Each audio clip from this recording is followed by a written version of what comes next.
Sudah tidak ada tempat untukmu di rumah ini. Saya juga sudah menyuruh anak saya untuk menceraikanmu. Dasar wanita miskin.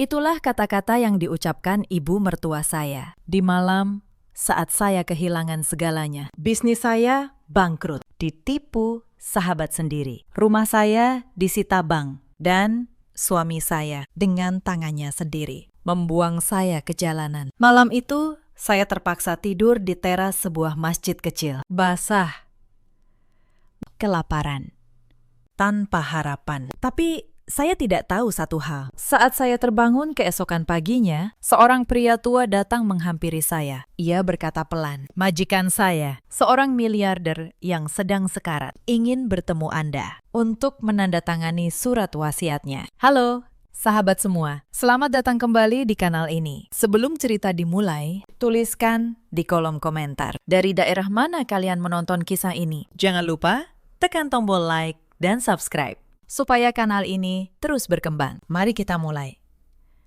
Nama saya Naila, 30 tahun, pemilik sebuah butik yang saya bangun sendiri dari nol di kota ini. Sudah 5 tahun saya menjadikannya merek yang dikenal banyak orang. Saya percaya satu hal sejak awal. Kerja keras tidak pernah mengkhianati siapapun. Saya salah. Sore itu saya merapikan tepi hijab. Senyum puas terukir di wajah saya. Rapat dengan klien besar dari ibu kota baru saja selesai. Mereka setuju menandatangani kontrak eksklusif. Butik saya yang saya rintis dari satu mesin jahit akan segera merambah pasar nasional. Keringat dan air mata selama 5 tahun akhirnya terbayar lunas. Sudah waktunya makan malam. Saya memutuskan merayakannya sendirian sejenak di restoran langganan. Sebelum pulang, memberi kabar gembira kepada suami saya, Rudy. Sambil menunggu pesanan, saya membuka aplikasi perbankan, hendak mengirim bonus lebih awal untuk para pegawai. Tapi sebuah notifikasi aneh muncul. Transaksi ditolak. Mungkin hanya gangguan jaringan, pikir saya. Saya mencoba lagi, masih sama. Perasaan tidak enak menjalar. Saya memeriksa rekening pribadi. Jantung saya serasa berhenti. Angka yang seharusnya ratusan juta, kini tak cukup bahkan untuk membayar makan malam ini. Saya gemetar. Ini pasti kesalahan sistem. Saya beralih ke rekening bisnis. Layar memuat beberapa detik yang terasa seperti selamanya. Lalu kenyataan itu menghantam saya. Saldo rekening bisnis saya kosong. Habis tak bersisa. Napas saya tercekat.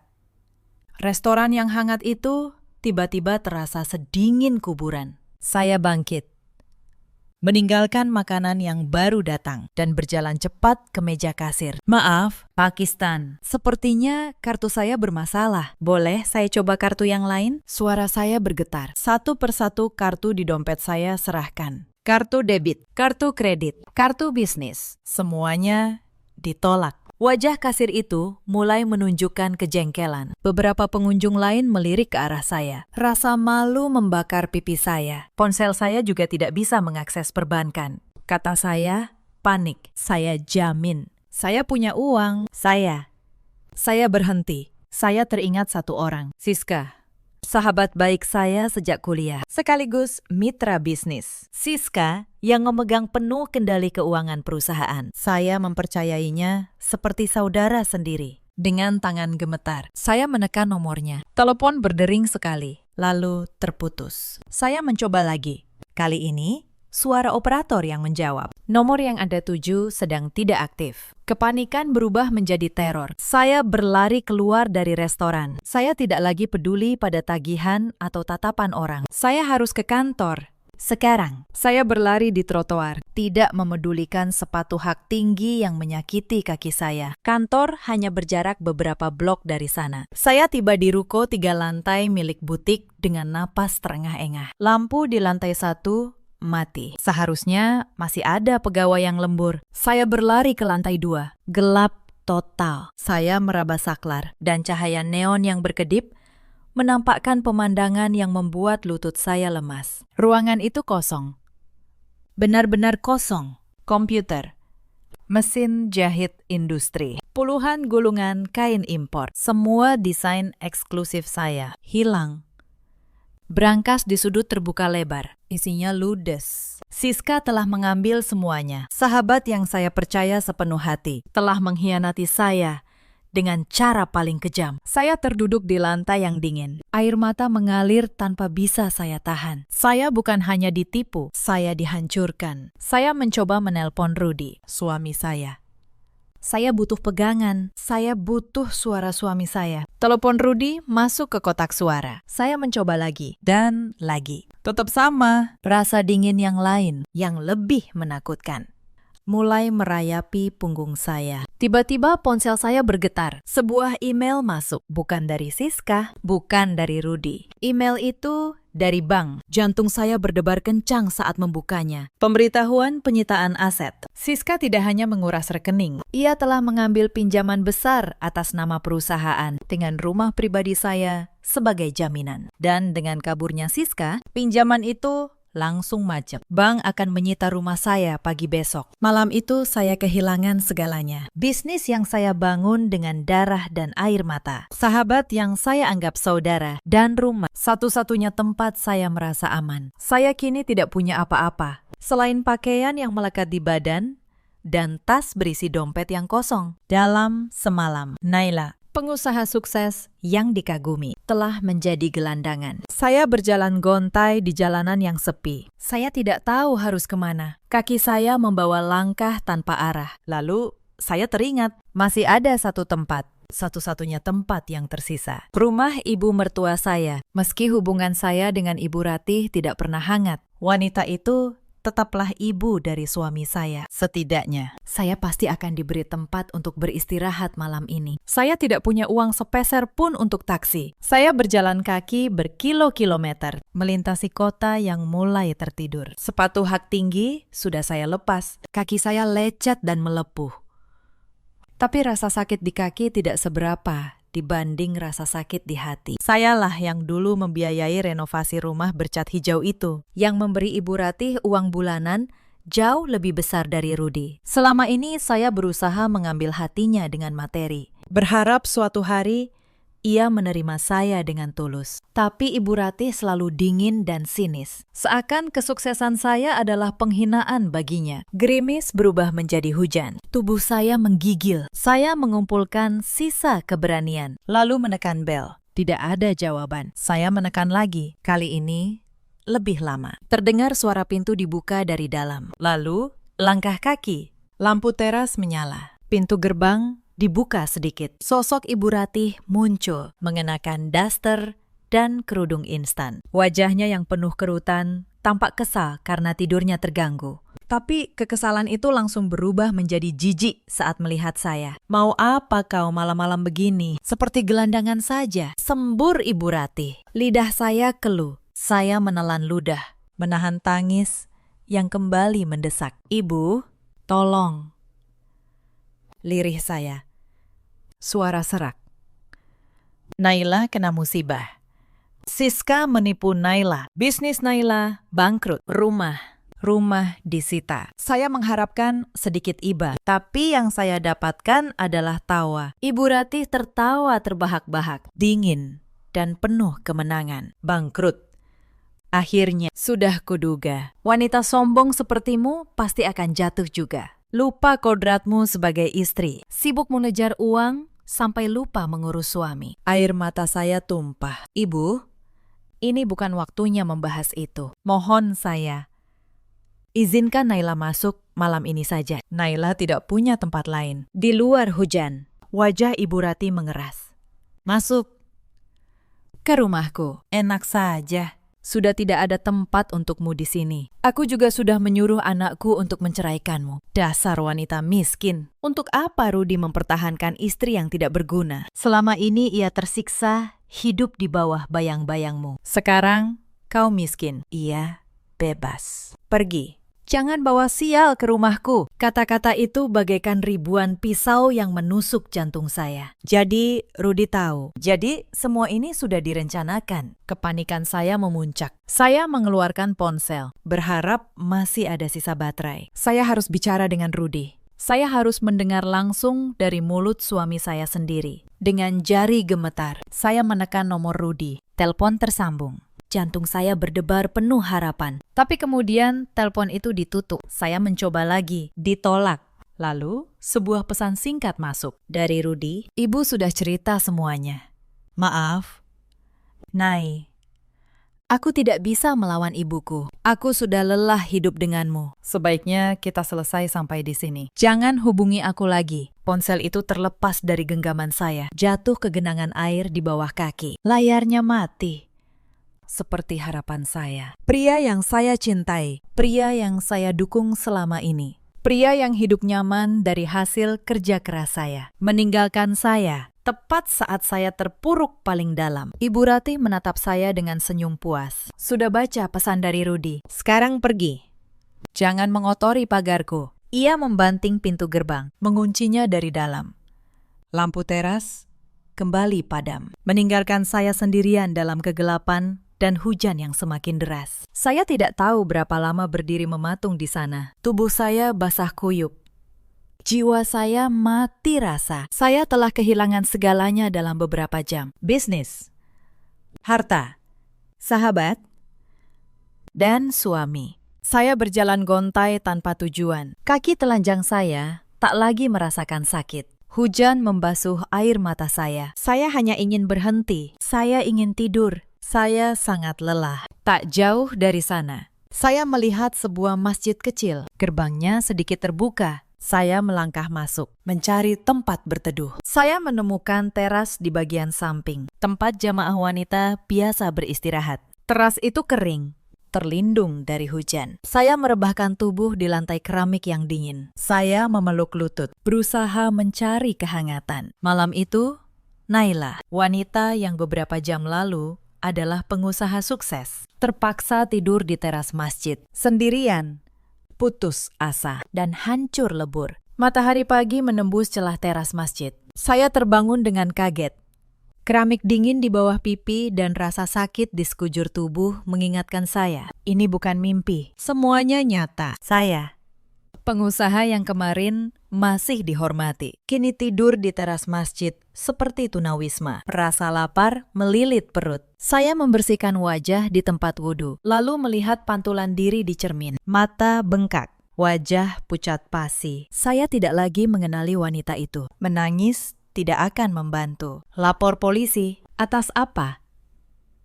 Siska sudah kabur ke luar negeri. Pengkhianatan Rudy dan ibunya dilindungi hukum pernikahan. Saya tidak punya bukti apa-apa. Saat saya keluar dari kamar mandi, seorang bapak tua mengenakan baju koko dan peci menghampiri saya. Sepertinya penjaga masjid. Maaf, Mbak.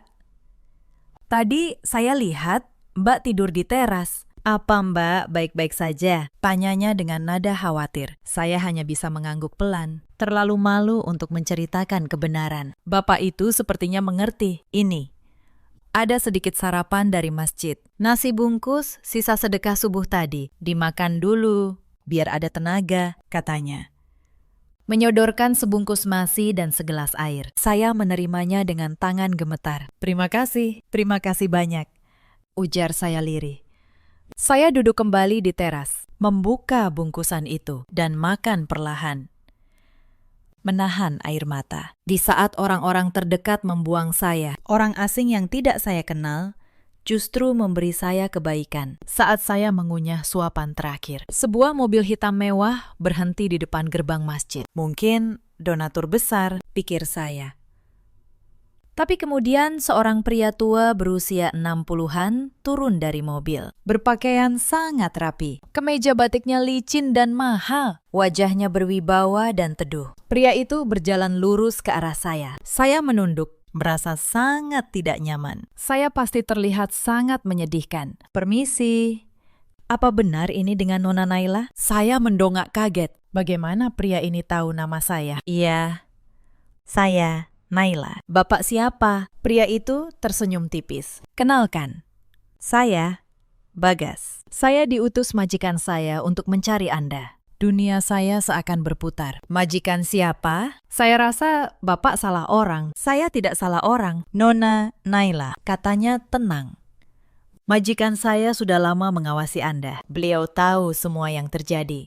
Tentang bisnis Anda. Tentang Nona Siska. Dan tentang apa yang terjadi tadi malam di rumah ibu mertua Anda. Saya terperangah. Ketakutan baru menjalari saya. Siapa orang ini? Saya tidak mengerti. Bapak mau apa? Saya sudah bangkrut, tidak punya apa-apa lagi. Pak Bagas tidak terkejut. Ia menyodorkan sebotol air mineral dan sepotong roti premium. Majikan saya tahu Anda belum sarapan dengan layak, katanya lembut. Ini semua terlalu aneh. Majikan saya, Tuan Kuncoro, seorang miliarder. Saat ini, beliau sedang sekarat. Waktunya tidak banyak lagi. Lanjut Pak Bagas. Nadanya berubah serius. Beliau ingin bertemu Anda segera. Beliau ingin menandatangani surat wasiatnya. Saya menggeleng. Ini pasti jebakan. Ini tidak masuk akal. Surat wasiat. Saya tidak kenal Tuan Kuncoro. Bapak pasti mempermainkan saya. Atau ini bagian dari rencana Siska. Nona Siska tidak ada hubungannya dengan ini, kata Pak Bagas tegas. Tuan Kuncoro mengenal Anda. Nona sangat mengenal Anda. Beliau hanya ingin bertemu sebelum pergi. Pak Bagas mengeluarkan secari kertas tebal dari sakunya. Di atasnya tertulis sebuah alamat di kawasan paling elit di kota ini. Kawasan yang bahkan tidak bisa dimasuki sembarang orang. Datanglah ke alamat ini. Sekarang juga.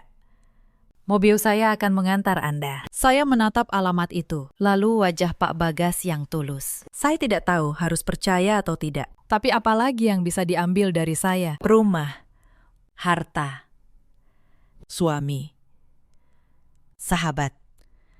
Semua sudah hilang. Jika ini jebakan, apa bedanya? Saya akan ke sana. Putus saya. Tapi saya akan pergi sendiri. Beritahu saya caranya. Pak Bagas ragu sejenak, namun mengangguk. Baiklah, katakan saja pada penjaga keamanan bahwa Anda tamu Tuan Kuncoro. Mereka akan mengizinkan Anda masuk. Tapi mohon, Nona, waktu Tuan Kuncoro benar-benar tinggal sedikit. Pria itu kembali ke mobilnya dan pergi. Saya ditinggal sendirian, memegang secari kertas yang bisa jadi adalah harapan, atau justru jurang kehancuran baru. Tanpa uang sepeser pun, saya mulai berjalan. Saya tidak tahu jaraknya puluhan kilometer. Saya hanya tahu saya harus pergi. Panas menyengat. Kaki melepuh, saya perih di setiap langkah. Orang-orang di jalan melirik dengan tatapan aneh. Butuh hampir 5 jam berjalan kaki. Ditambah menumpang angkot sekali. Setelah saya memohon pada sopir yang iba, akhirnya saya tiba di depan gerbang kompleks perumahan yang lebih mirip benteng. Beberapa petugas keamanan berseragam lengkap berdiri tegak. Saya mendekati pos keamanan dengan ragu. Maaf, ada keperluan apa? Tidak boleh sembarangan masuk, tegur seorang satpam. Saya tamu Tuan Kuncoro, kata saya pelan.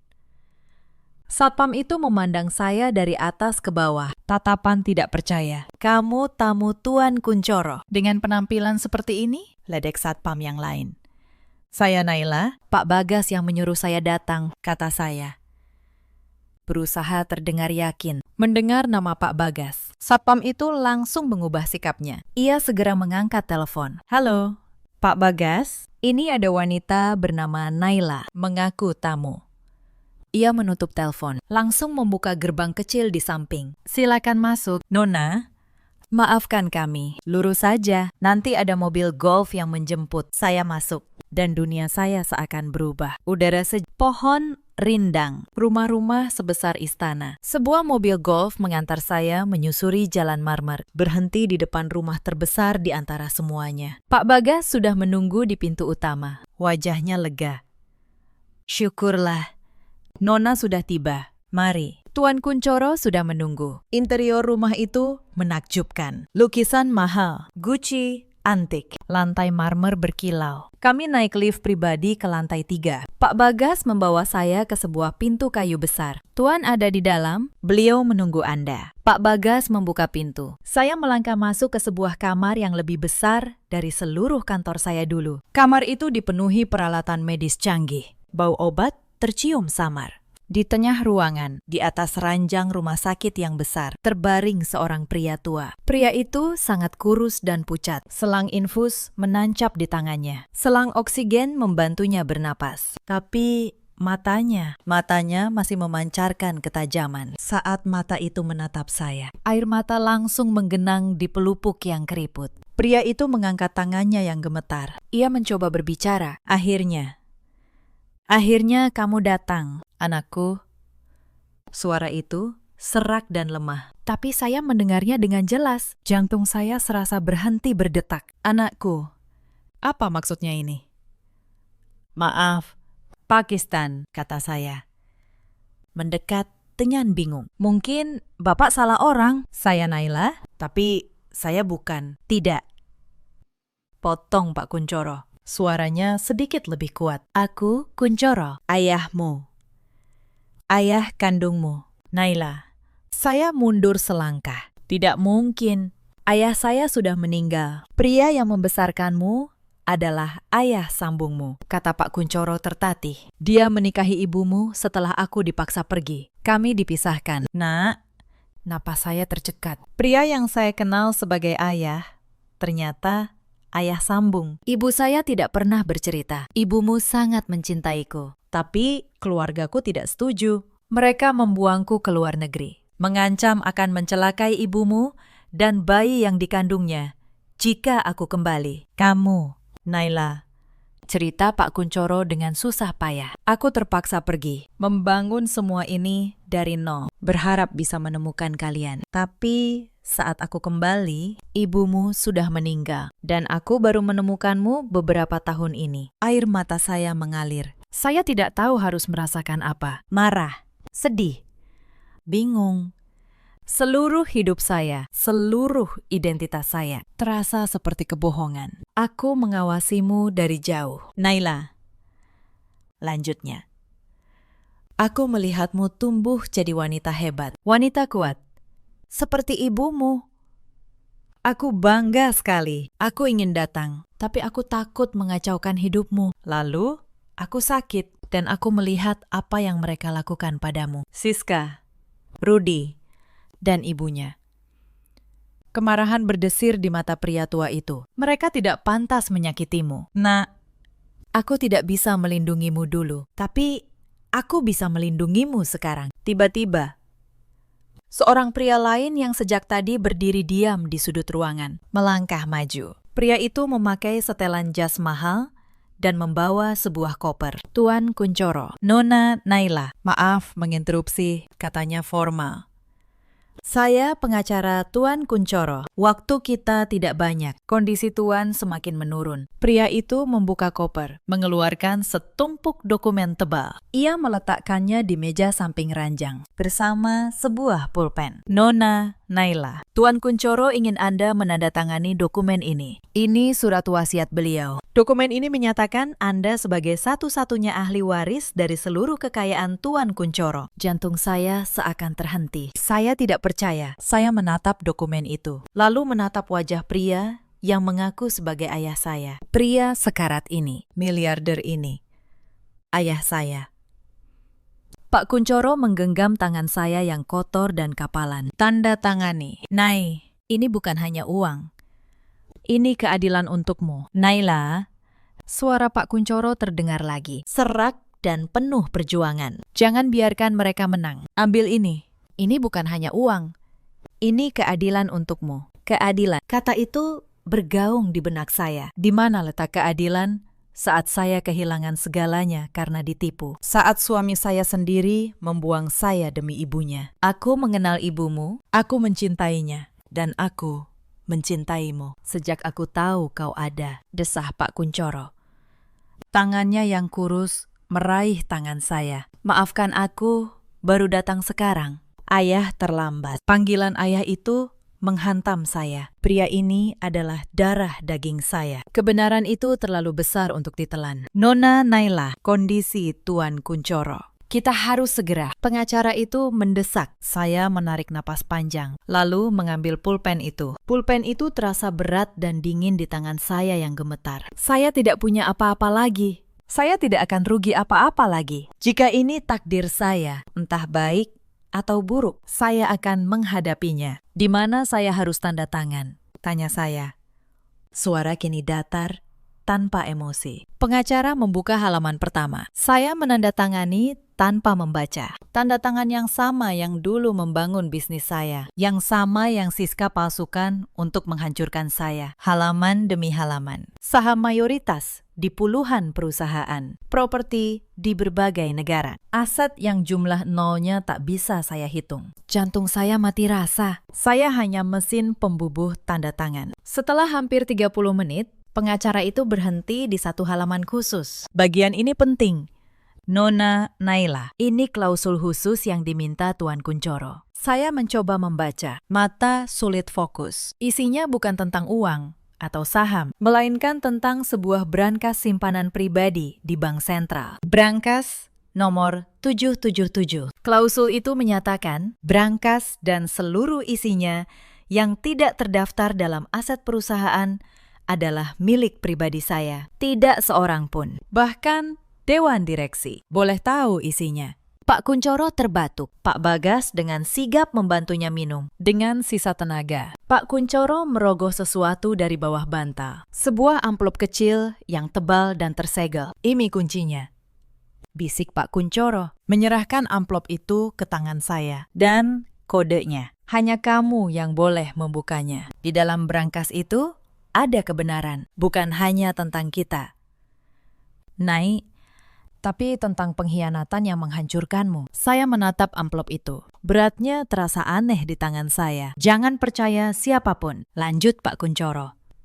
Napasnya semakin pendek. Kecuali Pak Bagas. Dia setia, seperti aku. Tepat setelah saya menyelesaikan lembar terakhir, monitor di samping tempat tidur berbunyi nyaring. Garis di layar yang tadinya naik turun kini menjadi lurus. Pak Kunchoro menatap saya untuk terakhir kalinya. Matanya dipenuhi cinta, penyesalan, dan kesedihan yang tak terhingga. Maafkan ayah, tidak bisa menemanimu. Genggaman tangannya di tangan saya melemah, lalu terlepas. Mata yang tadi menatap saya dengan tajam, kini tertutup. Ayah, bisik saya. Bunyi monitor yang memekakkan telinga semakin kencang. Pintu kamar terbuka. Dokter dan beberapa perawat bergegas masuk, mendorong saya menjauh dari tempat tidur. Pak Bagas dengan lembut memegang bahu saya. Mari, Nona. Saya berdiri mematung di sudut ruangan, melihat mereka mencoba pertolongan darurat. Tapi saya tahu, pria itu sudah pergi. Ayah kandung saya, yang baru saya temui beberapa jam, telah pergi. Pengacara itu menutup tas kerjanya dengan klik yang tegas. Ia mendekati saya. Nona Naila, katanya. Seolah tidak ada drama yang baru saja terjadi. Secara hukum, semua aset Tuan Kunchoro kini menjadi milik Anda. Anda sekarang adalah wanita terkaya di negara ini. Saya akan mengurus semua formalitas, pemakaman, dan pengalihan aset. Pak Bagas membimbing saya keluar dari kamar, seperti robot. Saya dibawa ke kamar tamu yang lebih mirip suite presiden. Pakaian bersih berbagai ukuran sudah tersedia di lemari. Makanan diletakkan di meja. Saya mandi, berganti pakaian bersih yang terasa asing di kulit. Saya duduk di tepi tempat tidur. Saya bersih. Saya kenyang. Saya kaya raya. Tapi saya merasa lebih kosong daripada saat tidur di teras masjid. Tangan saya menggenggam erat amplop kecil dari ayah saya. Warisan yang mengubah segalanya. Dan kini, satu-satunya hal yang membuat saya terus bergerak adalah misteri di dalam amplop itu. Apa kebenaran yang dimaksud ayah saya? Seminggu berlalu dalam kabut. Pemakaman Pak Kunchoro berlangsung megah. Dihadiri ratusan pejabat dan pengusaha. Media menjuluki saya ahli waris misteri. Tapi tidak ada yang tahu kebenarannya. Pak Bagas melindungi saya seperti benteng. Saya pindah ke rumah ayah saya. Terlalu besar, terlalu mewah, terlalu sepi. Tapi pikiran saya hanya tertuju pada satu hal. Brankas nomor 777. Hari itu akhirnya tiba, didampingi Pak Bagas.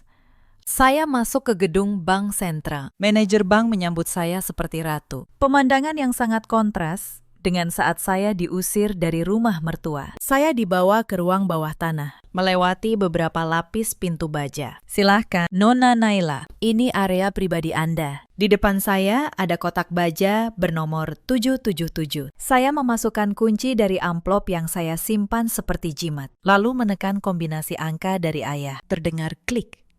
Pintu baja terbuka. Isinya tidak seperti yang saya bayangkan. Tidak ada emas, tidak ada uang tunai. Hanya sebuah laptop tipis hitam, 3 flash drive, dan setumpuk dokumen diikat pita merah. Ayo, kita pulang, Pak Bagas, kata saya singkat. Di rumah, saya menuju ruang kerja ayah saya dan menyalakan laptop itu. Komputer itu tidak meminta kata sandi, hanya ada satu folder di tengah layar. Judulnya, Untuk Naila, dengan jantung berdebar. Saya membuka folder itu. Di dalamnya, ada beberapa file video, beberapa rekaman suara, dan puluhan dokumen yang sudah dipindai. Saya mengklik file video pertama secara acak. Judulnya, Pertemuan Cafe Melati, 2 bulan lalu. Layar menjadi hidup. Rekaman itu diambil dari sudut tersembunyi. Kualitas suaranya jernih. Saya langsung mengenali tempat itu. Itu kafe langganan saya dan Siska. Saya terbelalak. Di meja itu duduk Siska, sahabat saya. Ia tertawa, menyesap minumannya. Tapi bukan itu yang membuat saya syok. Di seberang, Siska duduk Rudi, suami saya. Dan di samping Rudi duduk Ibu Ratih, mertua saya. Mereka bertiga, bersama-sama. Tertawa-tawa, saya menekan tombol volume. Suara mereka terdengar jelas. Jadi, kapan kamu akan menceraikan si Naila itu, Rudi? Suara Ibu Ratih tidak sabar. Ibu sudah tidak sabar lihat dia terusir. Sombong sekali dia. Rudi tertawa. Tawa yang sama yang biasa saya dengar di rumah. Siska ini sedang siapkan hadiah besar dulu. Sayang.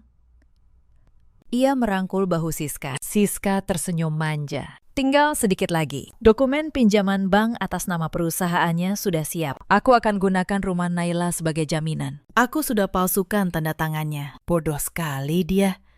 Percaya penuh padaku. Jantung saya serasa diremas. Setelah uangnya cair, lanjut Siska.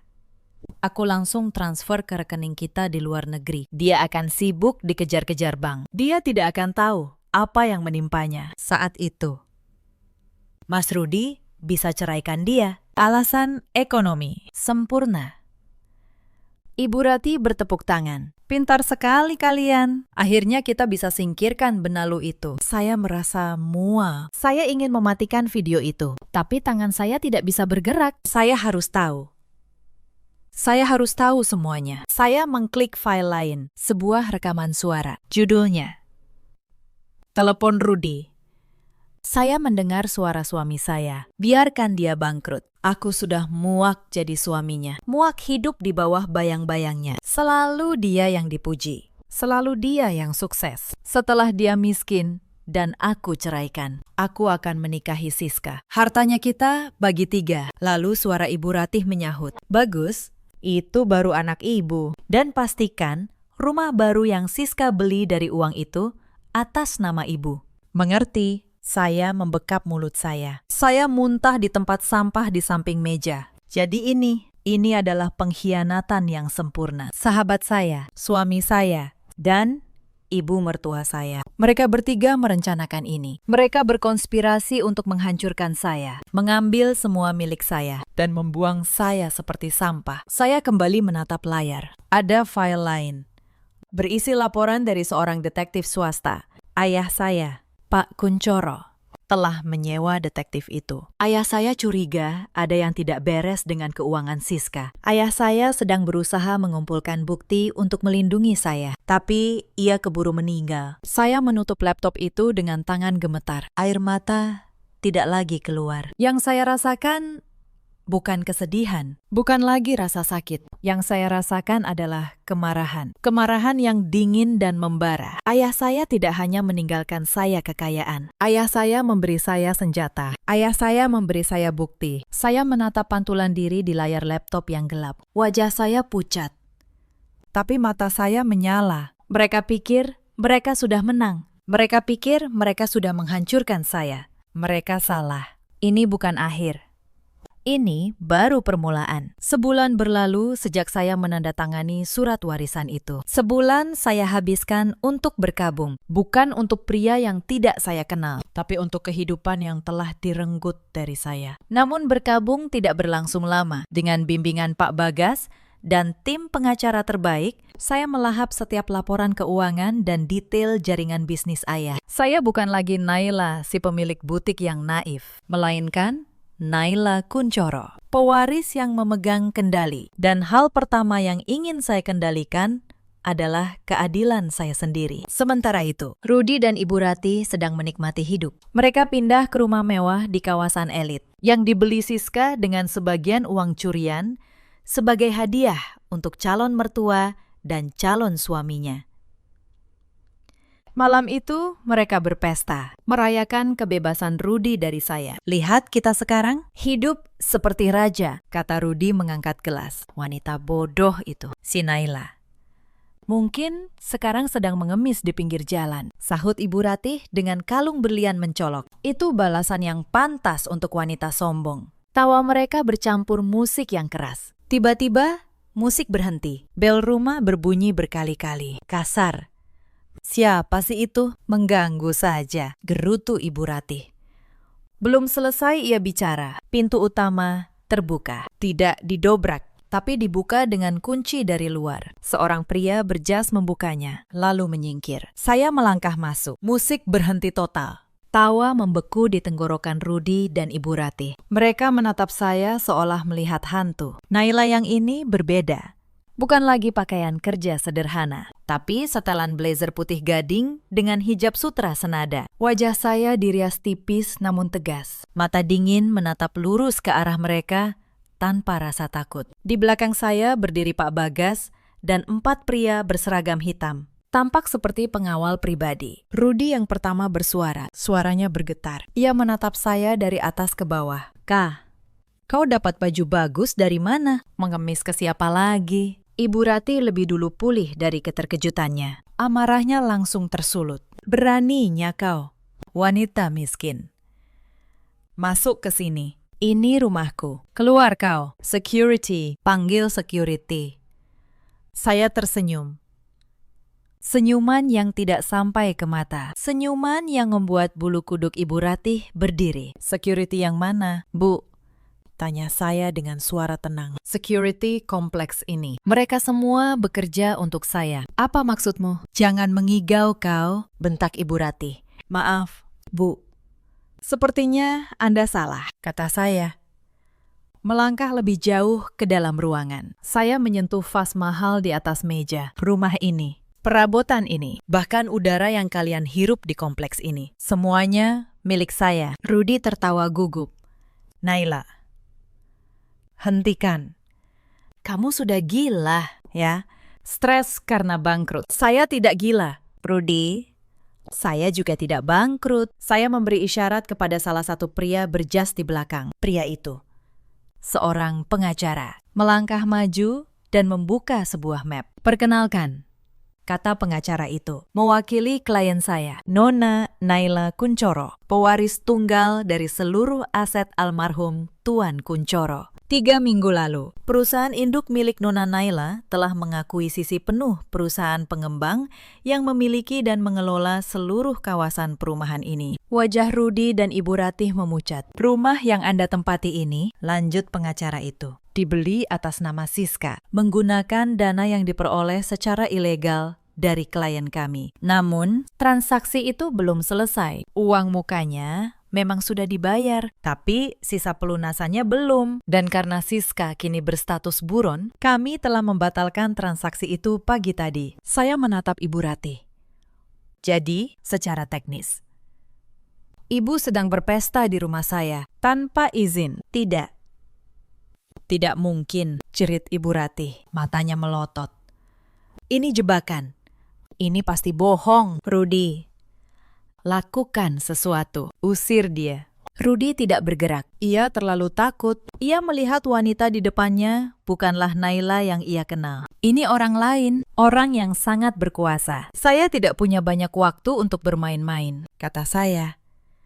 Melirik jam tangan berlian di pergelangan tangan. Kalian punya waktu 1 jam untuk mengosongkan rumah saya. 1 jam. Pekik Ibu Ratih. Kau pikir kami ini apa? 30 menit. Ralat, kata saya. Suara semakin dingin.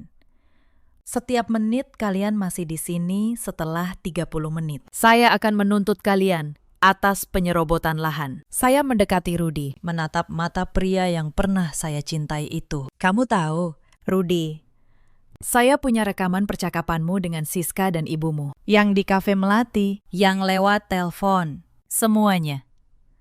Kaki Rudy lemas. Tapi saya tidak akan memenjarakan kalian hari ini, bisik saya. Penjara terlalu nyaman. Saya ingin kalian merasakan apa yang saya rasakan malam itu. Tidak punya apa-apa. Dibuang. Saya berbalik menuju pintu. Pak Bagas, pastikan mereka keluar. Bawa hanya barang yang menempel di badan mereka. Naila, jangan. Rudy berlari dan berlutut. Memegang kaki saya. Maafkan aku.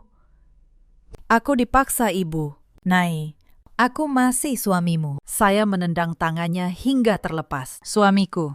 Surat cerai sedang diurus. Rudy dan suamiku tidak akan berlutut seperti pengecut. Petugas keamanan mencengkeram lengan Rudy dan Ibu Ratih. Ibu Ratih menjerit dan memaki. Rudy menangis memohon ampun. Mereka diseret keluar. Persis seperti saya diusir dari rumah Ibu Ratih malam itu. Saya berdiri di teras, menatap mereka yang terlempar ke jalanan di depan gerbang. Ini baru permulaan.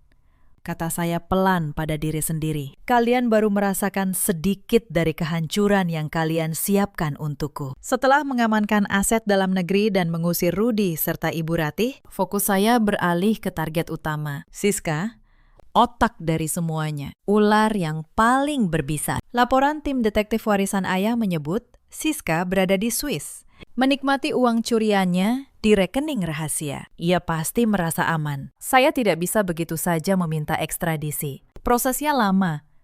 Dan Siska bisa kabur lagi. Saya juga tidak bisa membekukan rekeningnya tanpa bukti yang sangat kuat di pengadilan Swiss. Saya harus memancing Siska keluar. Saya harus membuatnya bergerak sendiri. Rencana pun disusun. Saya tidak memakai nama saya, melainkan salah satu perusahaan cangkang ayah, sebuah firma investasi eksklusif. Melalui perantara, kami mengirim email kepada Siska. Bukan ancaman, tapi peluang emas. Jasa membersihkan dan melipat gandakan uangnya dalam skema properti rahasia di Dubai. Awalnya Siska curiga. Lalu, tim saya membocorkan pertanyaan anonim ke banknya. Bank Swiss yang sensitif reputasi langsung memanggilnya, menanyakan asal-usul dana. Uangnya terancam dibekukan. Tiba-tiba, tawaran kami terlihat sangat menarik. Siska membalas. Negosiasi dimulai. Ia minta bukti. Kami berikan laporan yang sempurna. Akhirnya, Siska setuju dengan satu syarat. Pertemuan tatap muka di tempat pilihannya. Sebuah ruang pertemuan pribadi di bank mewah di Zurich. Ia ingin bertemu langsung pimpinan perusahaan investasi itu. Saya tersenyum saat membaca email balasan Siska. Dia masuk perangkap, kata saya. Nona, ini berbahaya, kata Pak Bagas. Pergi ke Zurich, menemuinya langsung. Saya harus, potong saya. Saya ingin melihat wajahnya saat ia sadar sudah kalah. Saya ingin dia tahu. Sayalah yang menghancurkannya. Siapkan perjalanan. Saya sendiri yang akan menjadi pimpinan perusahaan itu. 2 hari kemudian, Siska masuk ke ruang pertemuan pribadi di dalam bank. Ruangan itu kedap suara. Dindingnya dilapisi kayu mahal. Ia mengenakan pakaian desainer dari kepala sampai kaki. Kacamata hitamnya ia letakkan di meja. Ia tampak sombong. Seorang sosialita kaya raya. Saya Siska, katanya pada wanita yang duduk membelakanginya. Menatap jendela. Anda pasti, wanita itu berputar perlahan di kursinya. Waktu seakan berhenti bagi Siska. Wajahnya kehabisan darah. Kacamata hitam di tangannya jatuh ke karpet tebal tanpa suara. Naila, bisiknya. Tidak percaya. Tidak mungkin. Bagaimana bisa? Kamu harusnya sudah jadi gelandangan. Saya tersenyum. Senyum yang sama seperti yang saya berikan pada Ibu Ratih. Halo, sis.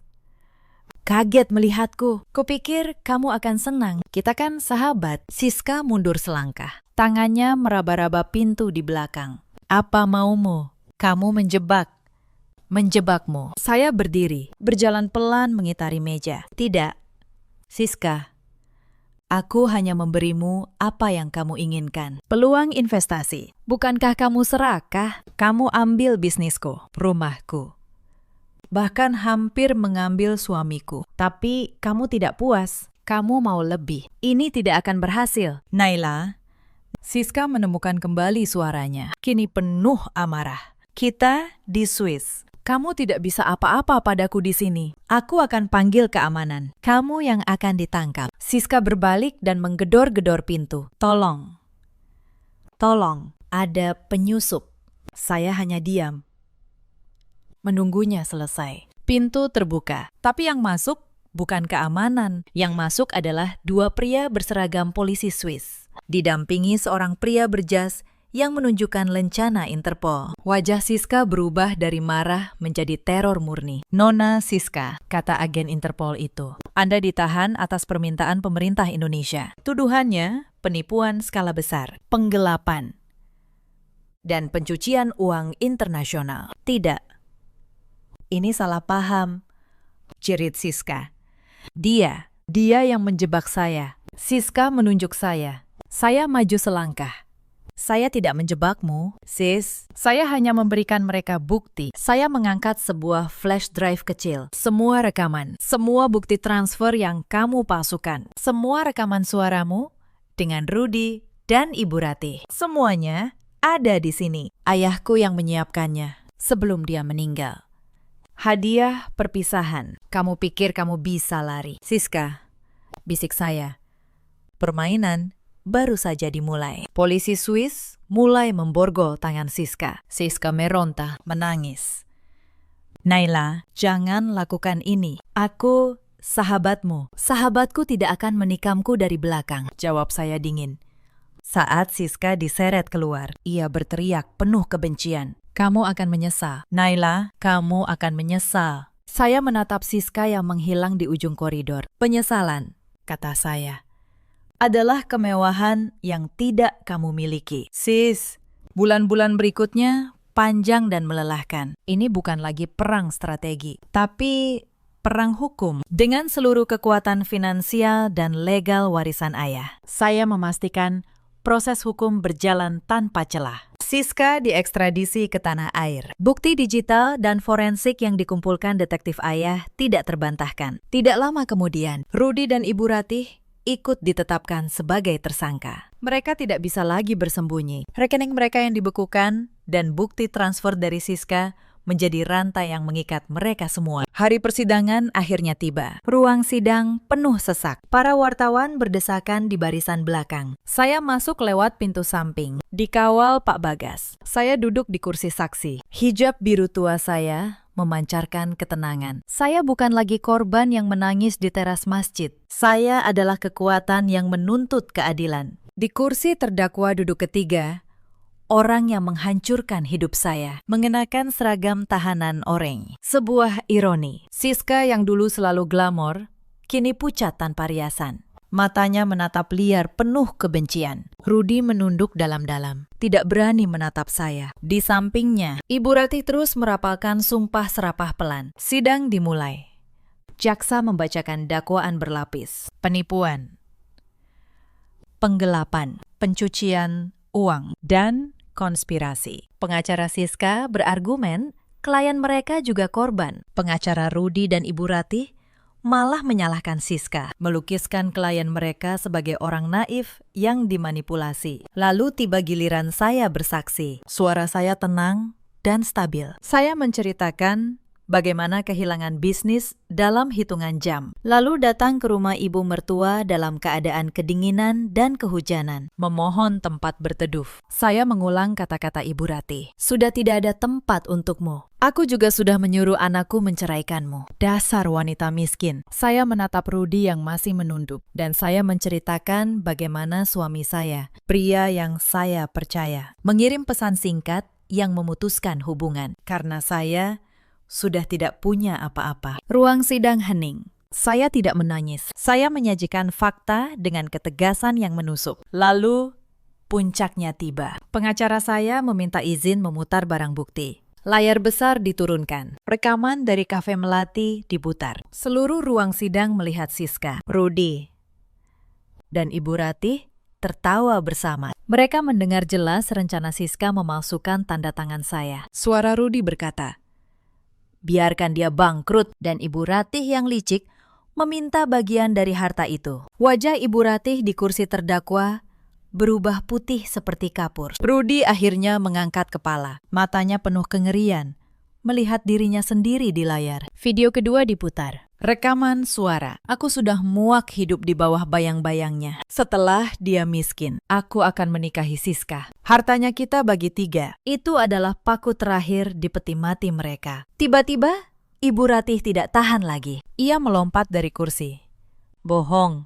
Itu semua fitnah. Hakim, itu rekayasa. Dia memakai uangnya untuk menjebak kami. Dia iblis berhijab. Teriaknya histeris. Para penjaga segera menahannya. Rudy melihat ibunya mengamuk, ikut hancur. Ia menangis terseduh-seduh. Ampun, Yang Mulia. Ampun. Itu bukan salah saya. Itu semua ide ibu dan Siska. Saya dipaksa. Saya cuma ikut-ikutan. Siska melihat kedua rekan konspirasinya hancur, tertawa kering. Pengecut. Kalian menikmati uangnya. Kenapa sekarang cuci tangan? Kalian sama busuknya denganku. Ruang sidang kacau. Hakim mengetuk palu. Tenang. Tenang semuanya. Sidang ditunda untuk deliberasi. Tapi hasilnya sudah jelas. Siska sebagai otak kejahatan dijatuhi 20 tahun penjara. Rudy terbukti turut berkonspirasi dan menikmati hasil kejahatan 10 tahun. Dan Ibu Ratih salah satu perencananya 12 tahun mengingat usianya. Palu hakim diketutkan. Ketiganya meraung. Siska mengutuk. Rudy menangis memanggil-manggil nama saya, memohon ampun. Ibu Ratih pingsan dan harus digotong keluar. Saat para terdakwa digiring keluar, saya berdiri. Untuk sesaat, langkah Ibu Ratih yang sedang dipapah penjaga terhenti. Mata wanita tua itu menatap saya, penuh kebencian yang murni. Kamu akan dikutuk. Naila, kamu tidak akan pernah bahagia. Tunggu pembalasanku. Saya menatap mata itu dengan tenang. Saya tidak lagi merasakan takut atau sakit, hanya rasa iba. Kutukan itu, kata saya pelan, lebih pada diri sendiri. Sudah Anda ciptakan sendiri, dan Anda sedang menjalaninya. 1 tahun kemudian, di lantai paling atas Kuncoro Tower, saya memimpin rapat dewan direksi. Para veteran bisnis ayah saya kini menatap dengan hormat. Naila yang sekarang bukan lagi gadis butik yang naif, melainkan pemimpin yang tegas, cerdas, dan adil. Saya tidak hanya mempertahankan kerajaan bisnis ayah, tapi mengembangkannya dengan 2 lini baru di bidang teknologi hijau. Namun, kesuksesan finansial bukan fokus utama saya. Sore itu, seusai rapat, saya tidak pulang ke rumah ayah. Saya pergi ke pinggir kota, ke area yang dulu sepi. Di sana, kini berdiri kompleks bangunan indah dan asri. Di gerbangnya tertulis, Rumah Amal Naila Kuncoro, pusat bantuan untuk wanita dan fakir miskin. Saya melangkah masuk. Inilah masjid kecil tempat saya dulu terlelap di terasnya. Kini telah saya renovasi menjadi megah. Dikelilingi pusat pelatihan keterampilan untuk wanita korban kekerasan, dapur umum, dan panti asuhan kecil. Bapak tua penjaga masjid yang dulu memberi saya nasi bungkus, kini mengenakan seragam manajer yang rapi. Dapur umum sudah membagikan 500 porsi hari ini. Nona, lapornya haru saat saya menyalami beberapa wanita yang belajar menjahit. Dulu Nona tidur di teras ini kedinginan. Sekarang Nona memberi kehangatan pada ratusan orang. Ini bukan dari saya, Pakistan. Ini titipan melalui kita. Saya merasa damai. Disinilah warisan ayah saya yang sesungguhnya, bukan pada tumpukan uang, tapi pada kebaikan yang bisa saya sebarkan. Di tempat lain, kenyataan terasa jauh berbeda. Di penjara, wanita. Siska terlibat perkelahian demi sepotong kain. Wajahnya yang dulu cantik, kini penuh bekas luka. Ia ditakuti sekaligus dibenci, tanpa seorang teman pun. Sendirian, persis seperti yang ia takutkan. Di penjara, pria. Rudy mengepel lantai dengan gerakan lambat seperti robot. Badannya semakin kurus. Setiap malam, ia terbangun, berteriak memimpikan saya. Penyesalan menggerogotinya hidup-hidup. Ia telah kehilangan kebebasan, harga diri, dan satu-satunya wanita yang pernah tulus mencintainya. Saya tahu, ada satu hal lagi yang harus saya lakukan untuk menutup buku ini. Minggu berikutnya, saya mengunjungi penjara. Ini bukan kunjungan yang saya inginkan, tapi yang saya butuhkan. Saya duduk di ruang kunjungan, dipisahkan kaca tebal. Rudy dibawa masuk. Saat melihat saya, ia langsung jatuh berlutut di sisi lain kaca, menangis tanpa suara. Ia meraih gagang telepon di dinding. "Naila, kamu datang." Suaranya bergetar. "Maafkan aku, Nay. Maafkan aku. Aku bodoh. Aku dibutakan oleh ibu. Naila, tolong aku. Keluarkan aku dari sini. Aku janji akan jadi budakmu seumur hidup. Aku mohon, Nay." Saya mengangkat gagang telepon di sisi saya. Saya menatap pria yang hancur di depan saya. Tidak ada cinta di sana. Tidak ada benci. Hanya kekosongan. "Aku datang bukan untukmu, Rudy," kata saya. "Tenang." Rudy berhenti menangis. Menatap saya bingung. "Aku datang untuk diriku sendiri. Aku kesini untuk bilang, aku memaafkanmu." Lanjut saya. "Aku memaafkanmu. Aku memaafkan ibumu. Dan aku memaafkan Siska." Mata Rudy berbinar sejenak, penuh harapan. Jadi kamu akan..." "Tidak." Potong saya. "Aku memaafkan kalian. Bukan karena kalian pantas dimaafkan, tapi karena aku pantas untuk merasa damai. Aku tidak mau membawa kebencian ini selamanya. Itu beban yang terlalu berat." Harapan di mata Rudy padam. "Hukumanmu adalah urusanmu dengan negara dan dengan Tuhan. Urusanku denganmu selesai hari ini," kata saya.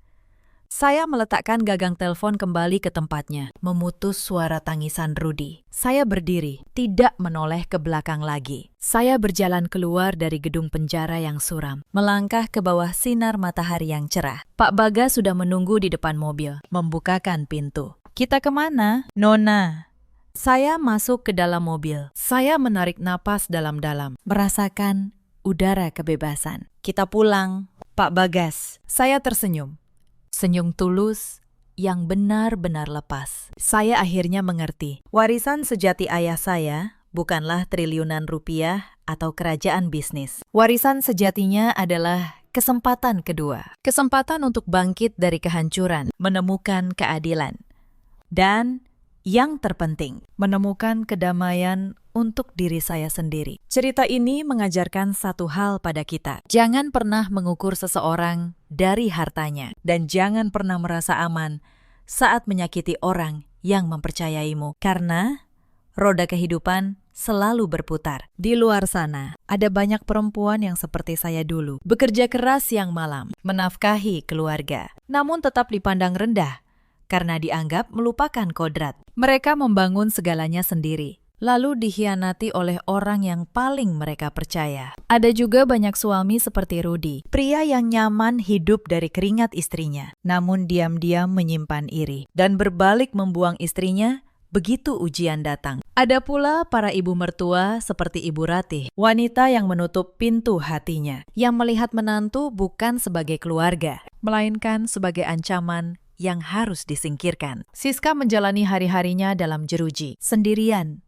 dan dibenci. Rudy membusuk dalam penyesalan yang tak berujung. Ibu Ratih menua di balik tembok penjara, ditemani kebencian yang ia rawat sendiri. Sementara saya, perempuan yang mereka buang ke jalanan, bangkit menjadi diri yang lebih kuat, lebih damai, dan lebih utuh dari sebelumnya. Dalam hidup, kita selalu punya pilihan. Memilih untuk hancur, atau memilih untuk bangkit. Memilih membawa dendam, atau memilih melepaskannya demi kedamaian sendiri. Ceritakan kisah kalian di kolom komentar. Terima kasih sudah menemani sampai akhir.